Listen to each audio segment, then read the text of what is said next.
শুরু কিন্তু হবে শুরু।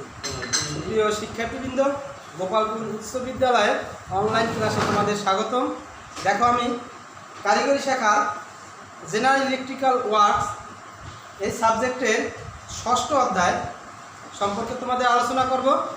এর আগে তোমাদের দুটো ক্লাস নেওয়া হয়েছে, একটা ওহমের সূত্র সম্পর্কে আলোচনা করা হয়েছে, আর একটা বৈদ্যুতিক বর্তনী সম্পর্কে আলোচনা করা হয়েছে। এখন এই ক্লাসে তোমাদের বিদ্যুৎ পরিবাহী রেজিস্ট্যান্স, এখন ওখানে আমাদের ভোল্টেজ, কারেন্ট এবং রেজিস্ট্যান্স তিনটা জিনিস আমরা পাইছি। এখানে আমাদের রেজিস্ট্যান্স কি? কোনো বিদ্যুৎ পরিবাহী যখন করা হবে, যেমন এখানে যদি একটা পরিবাহী হয়, পরিবাহী হতে পারে যে কপার, অ্যালুমিনিয়াম, দস্তা, টিন, এভাবে একটা পরিবাহী। এর পরিবাহী থেকে ভিতর থেকে যখন আমরা বিদ্যুৎ সাপ্লাই দেওয়া হয়, তখন এর মধ্যকারে কিছুটা লস বা বাধার সৃষ্টি হয়। এই যে পরিমাণ বাধার সৃষ্টি হয়, এই বাধাটা হচ্ছে কি? রেজিস্ট্যান্স। এখন আমাদের এই রেজিস্ট্যান্সকে আমরা আর দ্বারা প্রকাশ করি, এভাবে বড় হাতের আর দ্বারা আমরা প্রকাশ করি। এর একক কি? একক হচ্ছে ওহম। ওহম একটা গ্রিক শব্দ, আমরা ওহম দ্বারা রেজিস্ট্যান্সে প্রকাশ করি। এখন দেখো, পরিবাহী রেজিস্ট্যান্সের দুটো সূত্র আছে। প্রথম সূত্র কি? যে আমাদের যে এভাবে যদি একটা পরিবাহী হয়,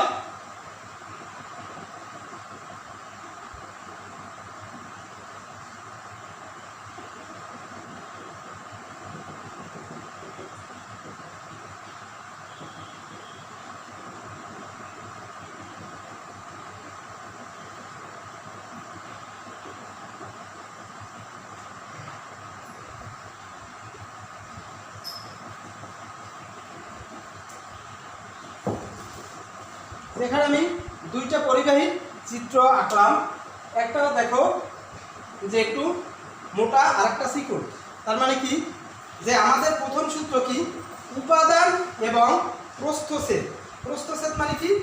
এইটার ডায়া কম বা বেশি, এটা যে প্রস্থচ্ছেদ, উপাদান এবং তাপমাত্রা যদি স্থির থাকে, যে ফিক্সড থাকে, তাহলে আমাদের পরিবাহীর সূত্র হবে কি? রেজিস্ট্যান্সের সূত্র হবে যে এটা দৈর্ঘ্যের সমানুপাতিক, মানে আর প্রপোর্শনাল এর, মানে দৈর্ঘ্য যত বৃদ্ধি পাবে লস তত বাড়বে, মানে বাধা তত বাড়বে।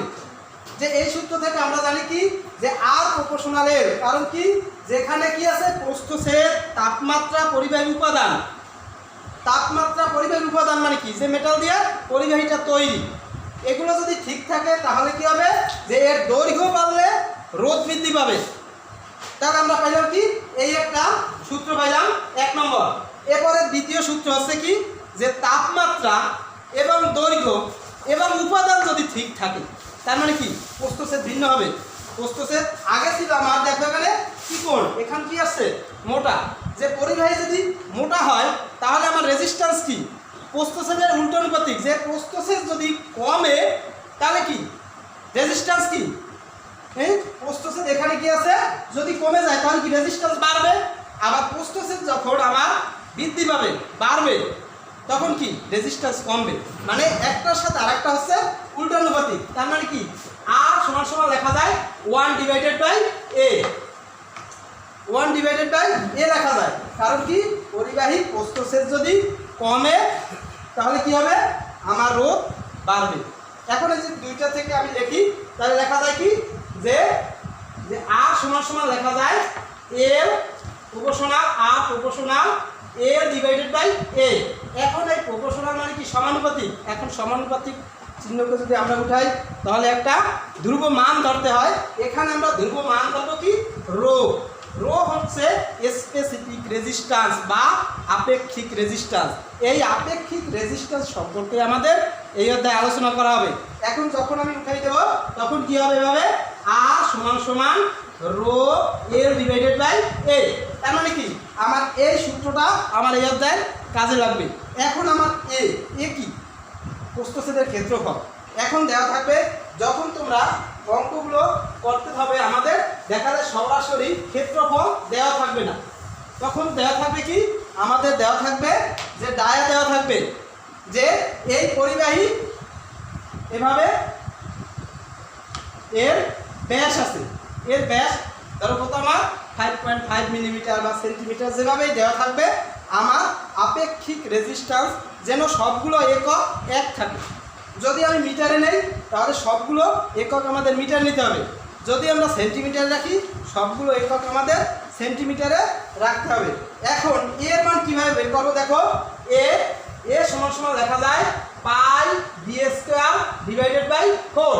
এখন পাই এর মান আমরা জানি যে পাই ডি কি, এই ডি হচ্ছে ডায়া, যে এইটা কতটুকু প্রস্থ, ডায়া কতটুকু, সেখানে দেওয়া থাকবে যে তারের এত মিলিমিটার ব্যাস, ডায়া থাকবে না, এরকম দেওয়া থাকবে 1 মিলিমিটার বা 5 মিলিমিটার ব্যাস, এভাবে দেওয়া থাকবে। তখন আমাদের অঙ্কগুলো করার ক্ষেত্রে আমাদের আগে এর মান বের করে নিতে হবে।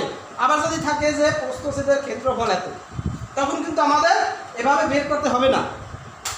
এটা খেয়াল করবা যে প্রস্থচ্ছেদের যদি ক্ষেত্রফল দেওয়া থাকে তখন কিন্তু আমি সরাসরি এভাবে বসাইতে পারবো যে আর সমান সমান রো এল ডিভাইডেড বাই এ। এখন আমি তোমাদের একটা বইয়ের একটা অঙ্ক করাতে চাচ্ছি, যেহেতু আমাদের এই অধ্যায় অঙ্কই বেশি। এখানে দেওয়া আছে দেখো 4, সমস্যাগুলি হচ্ছে 4, যে একটি তারের রেজিস্ট্যান্স। এখন দেখো এখানে যখন রেজিস্ট্যান্স দুইটা, একটা সেভাবে আর একটা সেভাবে, এটা হচ্ছে আপেক্ষিক রেজিস্ট্যান্স। এই রো হচ্ছে কি আপেক্ষিক রেজিস্ট্যান্স, আর এটা হচ্ছে কি ওই পদার্থের রেজিস্ট্যান্স, মানে টোটাল বাধা, ওই পদার্থের কি পরিমাণ বাধা সেটা আমাদের এখানে আছে। তো এখন দেখো এখানে দেওয়া আছে কি তারের ব্যাস, তারের ব্যাস কত, এই যে ডি দেওয়া আছে, ডি সমান সমান কত 1 মিলিমিটার, ডি সমান সমান কত 1 মিলিমিটার। এখন আমাদের মিলিমিটার দেওয়া আছে দেখো, আবার তারের দৈর্ঘ্য দেওয়া আছে, দৈর্ঘ্য মানে কি এল, এল সমান সমান দেওয়া আছে কত 1 মিটার। তা দেখো এখন এটার একক মিলিমিটার, এটার একক মিটার। এখন যদি একক চেঞ্জ না করি তাহলে কিন্তু আমাদের অঙ্ক হবে না, হয় মিটারকে মিলিমিটার নিতে হবে, নয় মিলিমিটারকে মিটার নিতে হবে। তা আমরা দেখো মিলিমিটারকে যদি যে মিটার নিতে, আরেকটা সূত্র হচ্ছে কি আপেক্ষিক রেজিস্ট্যান্সের একক হচ্ছে ওহম পার সেন্টিমিটার, ওহম পার সেন্টিমিটার এভাবে লেখা হয়। তো দেখো যখন সেন্টিমিটার লেখা আছে যে এর একক আমরা সেন্টিমিটার হিসাব করি, তখন দেখা যায় মিলিমিটারকে আমরা সেন্টিমিটারে নিয়ে নেব। তা মিলিমিটারকে আমি যদি সেন্টিমিটার নিতে হয় তাহলে কত ঘর, 1 ঘর, তাহলে আমি কত 10 দ্বারা ভাগ দেব, 10 দ্বারা ভাগ দিলে কত আসে দেখো 0.1 সেন্টিমিটার। আর মিটারকে কোথায় নেব, আমি মিটারকে নেব সেন্টিমিটার। আমরা যদি 1 মিটার সমান 100 সেন্টিমিটার, তাহলে এখন যদি আমি এটাকে লিখি যে কত দেওয়া আছে সেন্টিমিটার, এভাবে যদি থাকে যে এখন এখানে যদি আমার বের করতে বলে আপেক্ষিক রেজিস্ট্যান্স, এখন আপেক্ষিক রেজিস্ট্যান্স যদি বের করতে বলে যে এভাবে দেওয়া থাকবে, তাহলে আমরা এ সমান সমান জানি কি পাই ডি স্কোয়ার ডিভাইডেড বাই 4। তাহলে দেখো আমাদের পাই এর মান বসাবা, ডি স্কোয়ার মানে কত 0.1, এর স্কোয়ার ডিভাইডেড বাই 4, তাহলে কত আসে আমার এখানে ক্যালকুলেশন করার পরে আমার আসবে শিফট পাই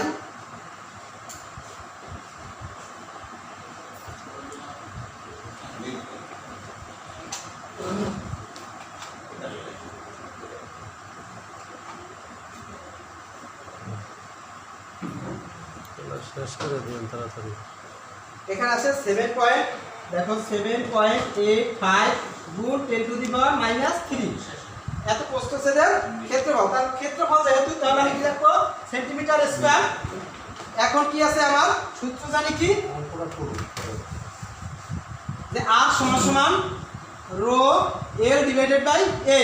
তার মানে কি বের করতে বলছে স্পেসিফিক রেজিস্ট্যান্স রো এর মান, রো l সমান সমান r a, তার মানে বা রো সমান সমান r a divided by a।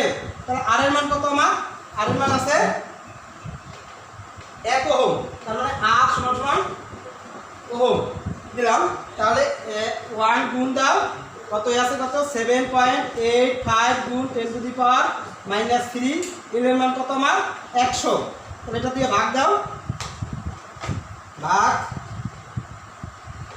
100, তাহলে আসে কত আমার 7.85 গুণ 10⁻⁻5 ওহম পার সেন্টিমিটার। তাহলে আমার স্পেসিফিক রেজিস্ট্যান্স বা আপেক্ষিক রেজিস্ট্যান্সের মান আমার বেরোলো। তাহলে এভাবে পরবর্তী অঙ্কগুলো এই একটা সূত্র আমার এখানে কি এই রো এল ডিভাইডেড বাই আর সমান রো এল ডিভাইডেড বাই এ, এবং এই সূত্রটা থেকে আমরা পরবর্তী অঙ্কগুলো করবে। আজকের মতো এখানেই ক্লাসের সমাপ্তি ঘোষণা করলাম। ভালো থেকো, সুস্থ থাকো।